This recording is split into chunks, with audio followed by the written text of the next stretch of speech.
Hi! In front of me is Nokia G60 and today I would like to show you how you can switch on or off app notifications on this device. You need to start by opening device's settings. Now click on Notifications and then select App Settings. Following that, you can click on Most Recent and tap on one of those options.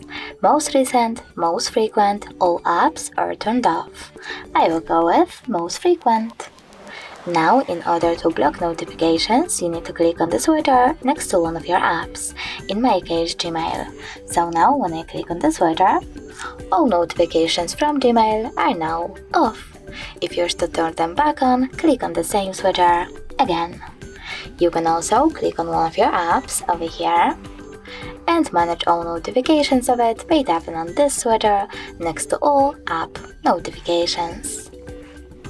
Thanks so much for watching. If you enjoyed this video, leave a like, comment and definitely subscribe. Bye!